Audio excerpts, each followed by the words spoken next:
Welcome to Strange Encounters, where we delve into all things unknown and unexplained. In this episode, we'll be sharing some spine-chilling tales of encounters with ghosts, aliens, parallel dimensions, fairies, unidentified creatures, and other strange occurrences that will leave you questioning reality. Have you ever experienced something eerie and unexplainable? If so, you're not alone. Our listeners have shared their strange encounters with us, and we can't wait to share them with you. Remember to like and subscribe to our channel, leave a comment, and turn on notifications so you don't miss an episode. We love hearing from our listeners, so feel free to share your own encounters with us at verystrangeencounters@gmail.com. You're also invited to join our subreddit and post your stories to r/verystrangeencounters. So, sit back, relax, and prepare to be shocked and unnerved by these unknown and unexplained encounters. You Can't See Me by artist Lawrence. One afternoon, about 4 years ago, inside my house, 3 helmeted figures appeared out of a light gray mist next to my kitchen. All wore helmets and loose spaceship-like suits, all with a greenish glow. What struck me the most about all 3 were the big goggles each wore inside their helmets. 2 appeared to be using probes to take samples from my house walls, floors, and kitchen items. The third one, who acted like their leader, saw me looking at them. He came towards me, got in my face, and angrily communicated, "You can't see me." I think it was telepathic communication. I replied both verbally and mentally, "Yes, I can." At which point, the humanoid appeared to be having a temper tantrum and again repeated telepathically, "You can't see me. You're not one of us." While the above might seem strange or unbelievable to you, it's actually affirmation for me about an encounter I had in my childhood, which I'll briefly relate. I was maybe 4 years old. We lived in a rural area, and an old couple across the street raised a few chickens. They liked me and let me visit and help feed the chickens. One day, I went over to see the chickens and saw several humanoid figures wearing goggles, suits, helmets, and they all appeared green in color. Most had syringes or some similar type of instrument that they were using to take samples from the chickens, the ground, the chicken coop, and the trees. Looking around, I saw more of them in my neighbor's orchard. I was only 4 years old. I was not afraid, and was just wondering and accepting of whatever I saw. One helmeted figure saw me looking, came over, and telepathically told me, "You can see me. You must be one of us." And the tone of communication was welcoming and happy. He shared more about them and communicated what they were doing, but that was beyond me as a small child. In both encounters, I could sense how they were as creatures. The humanoids to me were clearly male and mammal-like. That's how they felt. I seem to have had an extrasensory feel for them as individuals, for both their minds and bodies. Over the years, I've had other encounters with humanoids and other temporal and paranormal creatures, including reptilians. This is my 3rd posting on Reddit about my encounters, and each time I post, I sense something does not want me to share my experiences. AI Drones by Trying to Be Kind. I've decided to finally write about a couple of experiences that I had a while back. I am open to the idea that there's a completely rational explanation for them, but I have my doubts. The TLDR version, I believe I met at least 2 artificially intelligent drones who were practicing being human. One weekend during the summer, 11 or 12 years ago, I had to pick up a few groceries. Since the grocery store is one of those with a gas station attached, I decided to fill up the car before doing my routine shopping. I should note, this gas station is in an average middle-class American suburb in central Pennsylvania. As I get out to pump gas, I notice there's a person standing at the next pump over who seems a little bit off. Now, I've lived in some dicey places, and I'm familiar with many a person under the influence of many a foreign substance. I've encountered people undergoing mental health crisis, older people suffering dementia, etc. This wasn't like any of those encounters. I can't fully explain what prompted me to pick this person out, other than some intuitive feeling that something about them wasn't right. I tried looking at this person a little more closely without being a creeper, although they seemed oblivious. They appeared completely androgynous, neither male nor female, had chin-length hair, androgynous style, that was neither blonde nor brown, neither curly nor straight, of average weight, neither skinny nor fat, middle-aged, neither young nor old, as far as I could tell, and their skin, what little I could see, was neither white nor brown. It occurred to me, if anyone asked for a physical description of this person, I would not be able to describe their appearance in any meaningful way that would positively identify them. She, or he, was almost completely covered from head to toe, in the middle of summer, which was unusual. The person was wearing a plain baseball cap pulled down over their eyes, khaki pants, white sneakers with no markings or logos, an oversized navy jacket that was way too warm for the current weather, and flesh-colored gloves. The person was dressed as if they'd gone to Walmart and picked out the most average outfit an average middle-aged suburbanite would wear, although not in the summer heat wave, except for the gloves. I can't explain it, but as soon as I saw the gloves, I felt like I was noticing someone or something I shouldn't be noticing. The car this person was driving was also a bit odd. I could not easily determine the color, even while looking directly at it. It appeared dark gray, dark blue, and dark green simultaneously. Again, it occurred to me, if the police asked for a description of the car, I wouldn't be able to give a definitive one. I glanced at the back of the car to see what the make and model was, only to discover any and all logos were missing. It was a completely nondescript sedan. The person stood at the gas pump, holding what I assumed was a credit card in their left hand, with their right hand holding the gas pump, and just stood there, completely still. The entire time I was pumping gas, that's all they did.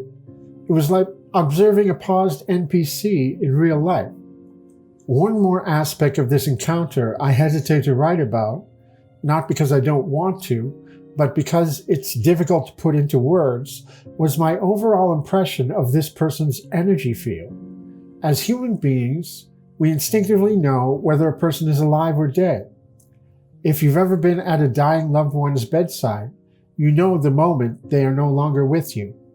Even just sitting with one's back to a door, most people can sense if someone else is standing behind them. We instinctively know when another person is watching us with ill intent. Call it psychic awareness, call it the human lizard brain, call it whatever you want. We can sense the living energy of the people, animals, and plants around us on some fundamental level.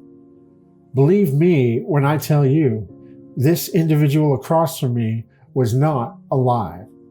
In fact, the more I looked at them, the more I realized I couldn't tell if this individual was blinking their eyes or even breathing at all. The baseball cap and jacket were enough to obscure most of their body. Maybe they were, maybe they weren't. Let me clarify. I don't think I was looking at a ghostly apparition or some kind of hologram. I certainly hope it wasn't a mental delusion. I was not intoxicated nor under the influence of drugs. I have no brain tumors, although admittedly I do have a rare disorder called visual snow syndrome, a post for another day. But this would not cause me to hallucinate such an encounter. I am not schizophrenic or anything like that. While I do struggle with insomnia, I generally get good quality sleep on weekends, so I don't think sleep deprivation was at work here. No, the overall impression I had of this individual was watching some kind of non-living artificial intelligence drone, attempting to practice being a real human being in the wild, but not quite getting it right. By this time, my gas tank had filled, and I was waiting for the receipt to print out.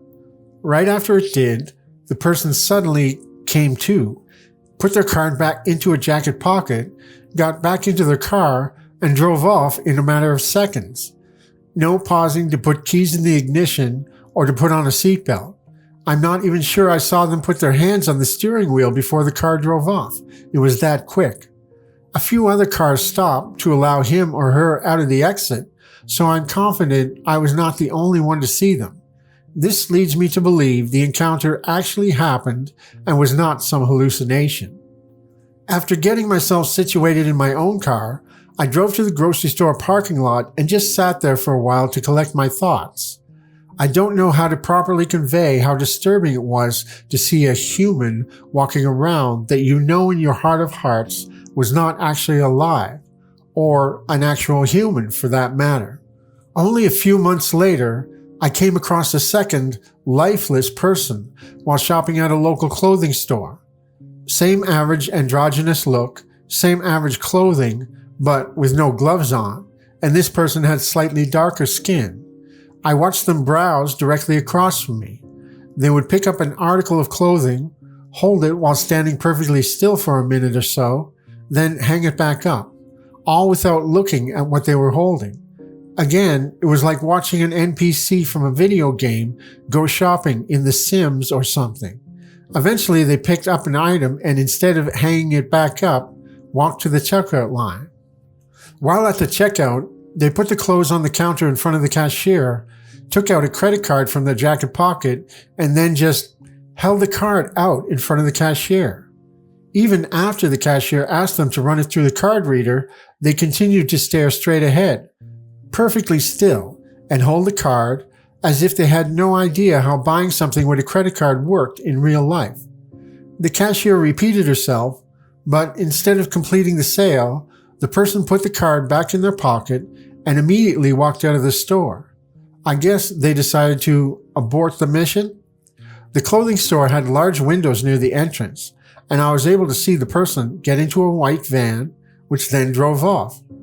I've met some unusual people in my time, and had some unique experiences, more than I can count.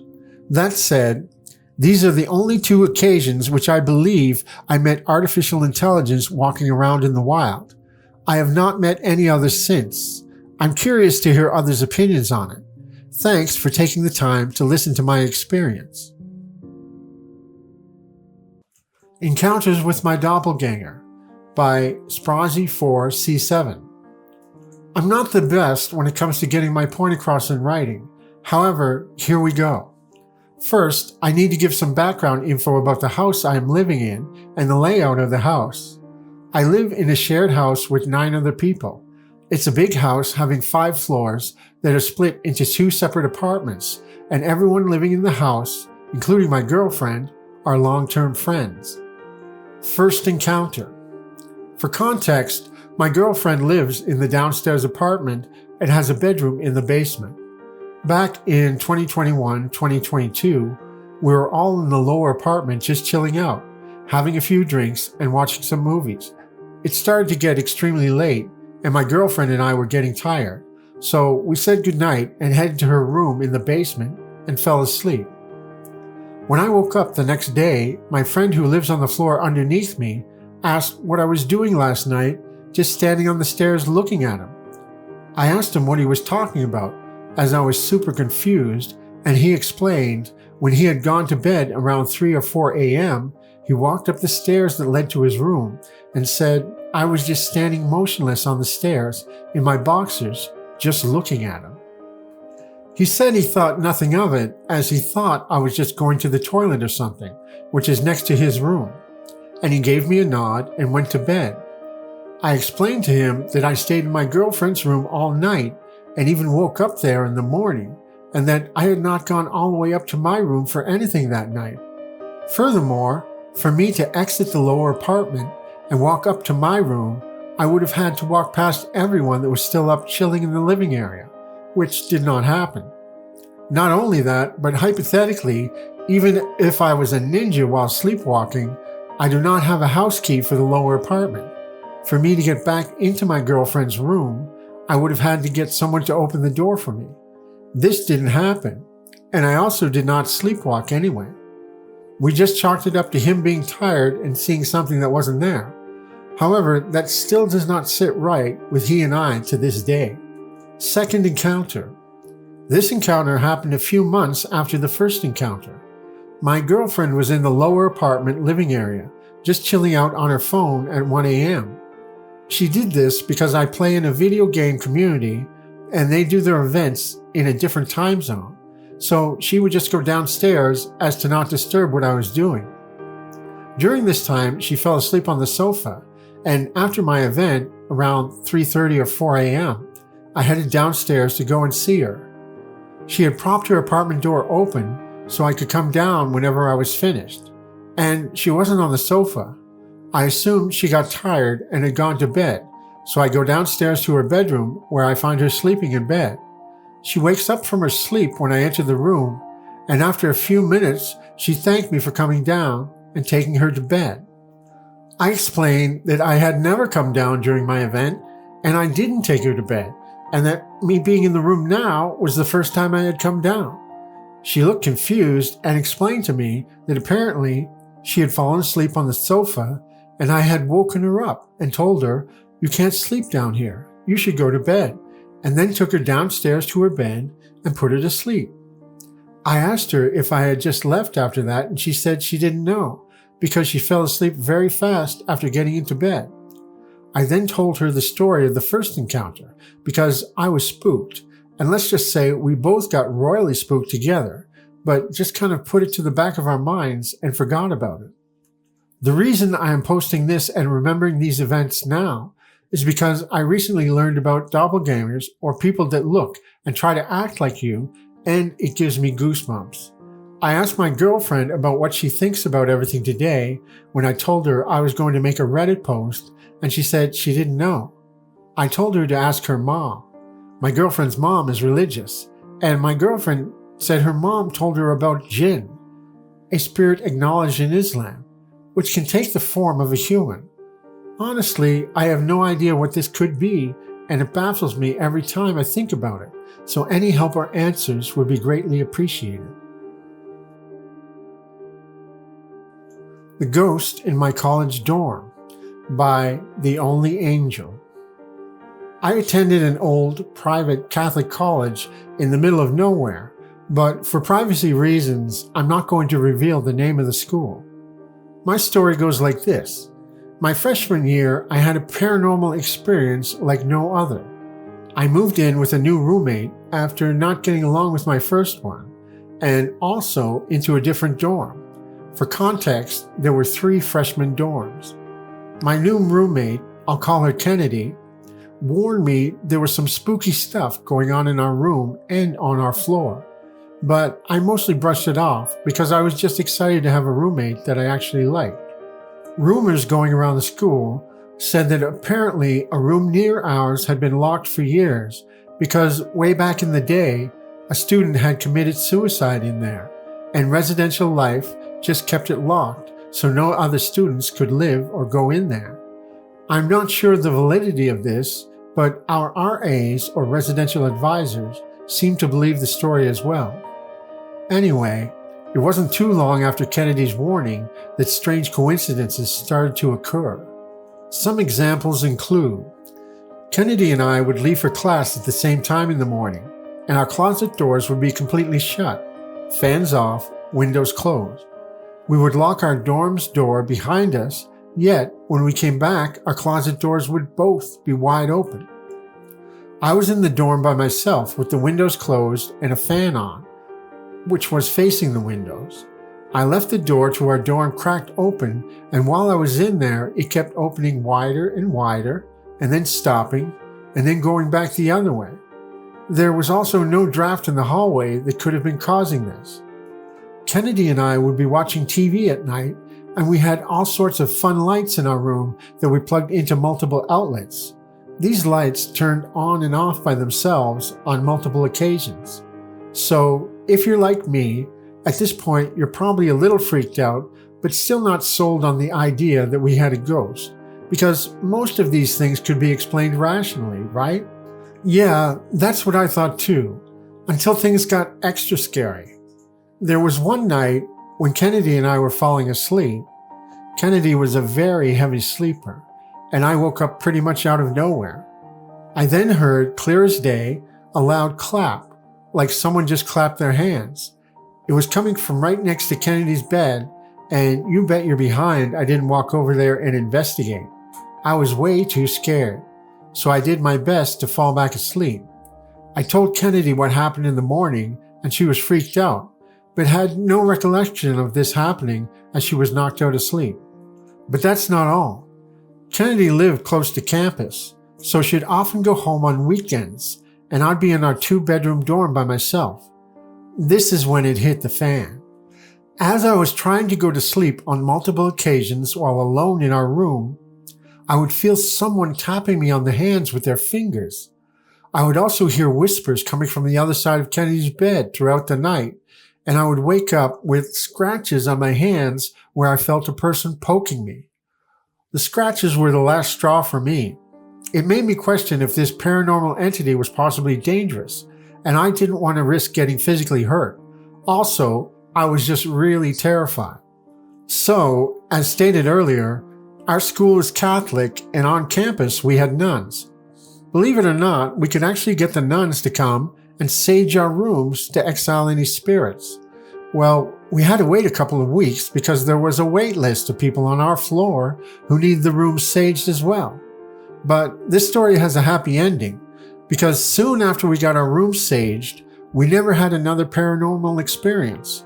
No closet doors open, no lights flickering, and no more scratches, poking, or clapping.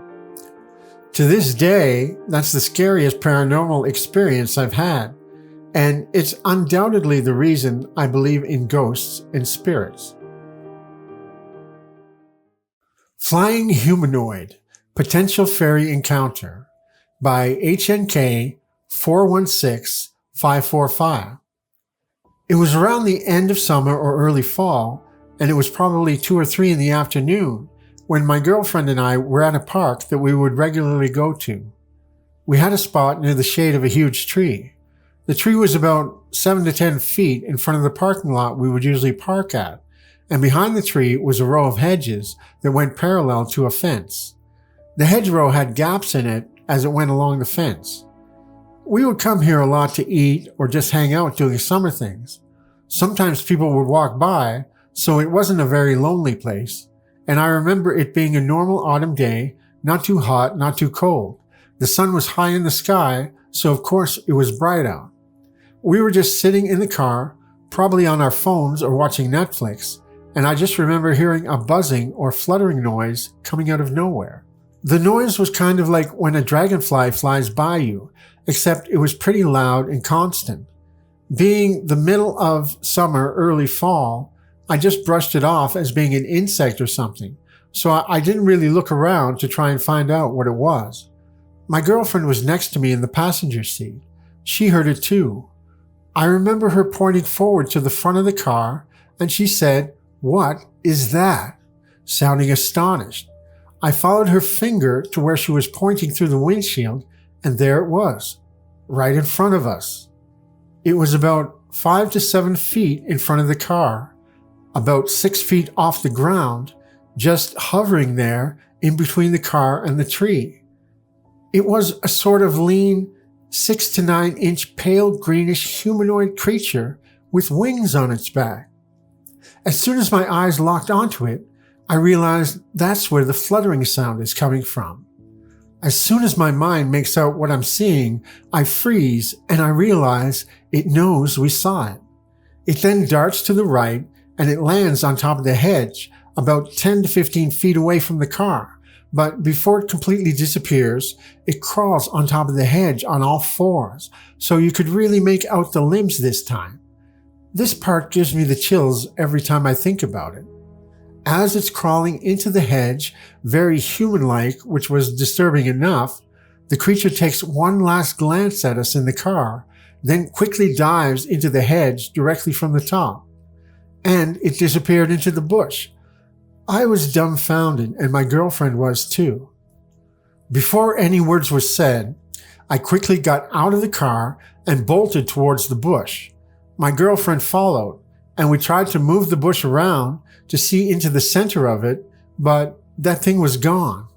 My guess is it went into the ground. This happened around the summer of 2022, and to this day, I'm 100% certain I saw it and heard it, as is my girlfriend. This was our first experience with something like this. It was pretty bone-chilling, but astonishing nonetheless. The crazy part is, we would be near that bush so often because it was one of the only good spots due to the huge tree, and we only had one experience like that. It always gives me chills thinking about how it took one last look at us before disappearing into the bush. This was when my girlfriend and I were very into crystals and the metaphysical, but we never thought about fairies.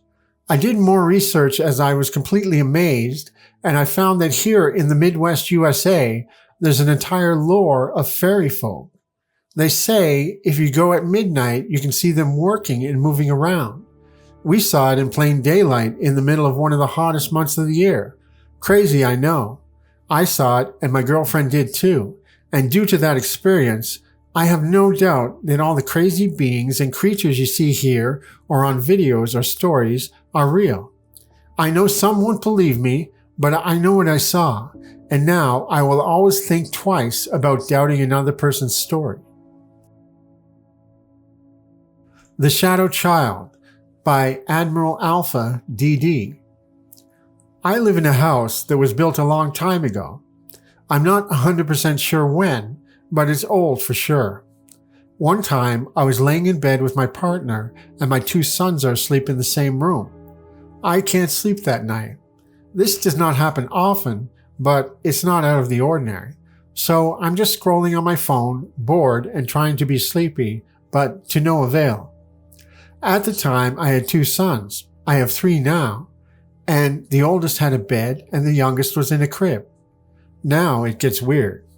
Out of the corner of my eye, I see a shadowy, distorted figure hanging on the edge of the crib.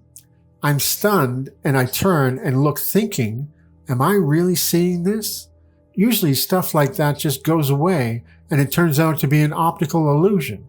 This one didn't go away when I looked. It was playing with the baby or something and the baby wasn't afraid. I tried for the whole time I was looking at it to make out what it was that I was looking at. It was like distorted shadows in a small form, like the size of a 7 or 8-year-old child. It also acted like a child. It hung over the crib, dangling what I assume were legs out of the crib while hanging its upper body into the crib to play with the baby. I could never make out a head, let alone a face. It must have felt me watching, because at some point it was like it looked over, hopped off the crib, and vanished. It was like it just walked into the wall or something. I got to look at it for what felt like 30 or 40 seconds. Who knows how long I was looking at it. It was very weird, but it hasn't happened again. I've always believed there are things I may never understand, and I always keep my eyes and mind open to new stuff. I never knew what shadow people were till recently, and I'll tell you, I think I have seen one.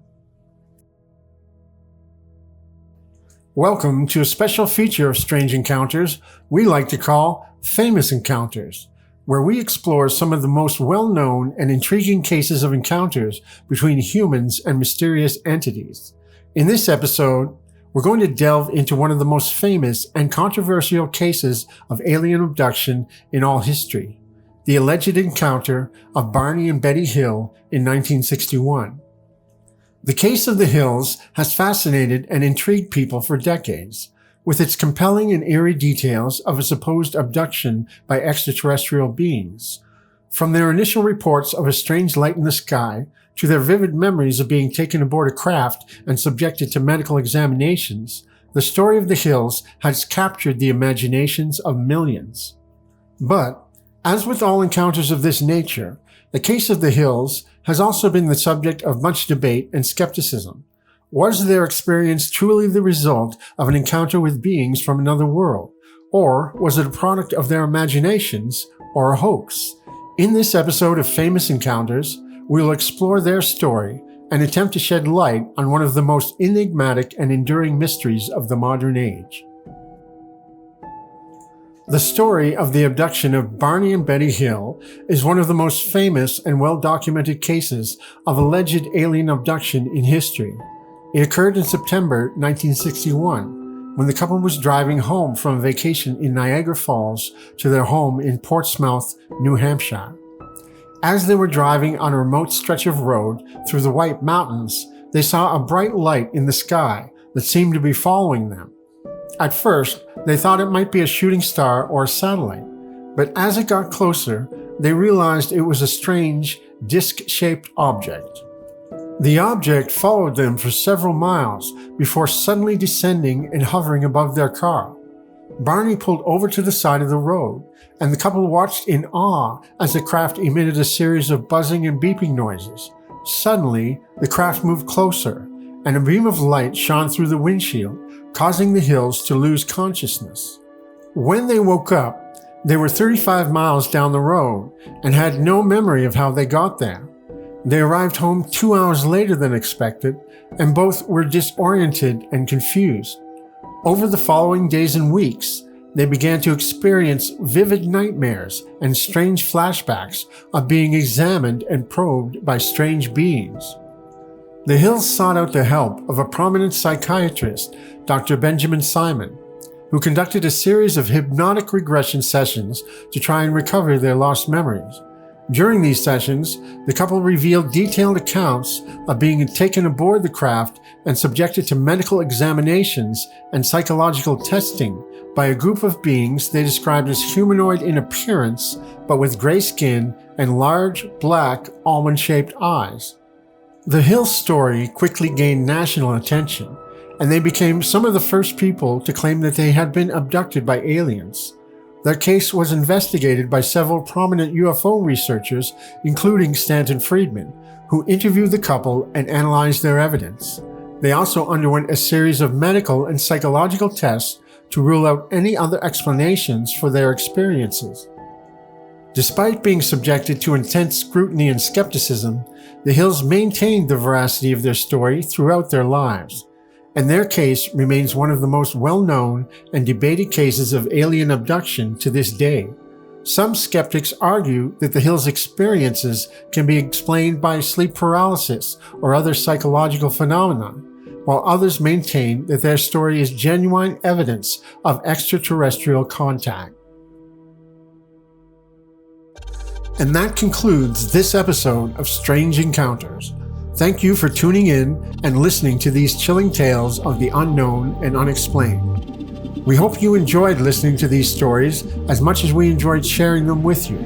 Remember, if you have your own strange encounters to share, please send them to us at verystrangeencounters@gmail.com and join our subreddit and post your stories to r/verystrangeencounters. Don't forget to like and subscribe to our channel and turn on notifications so you never miss an episode.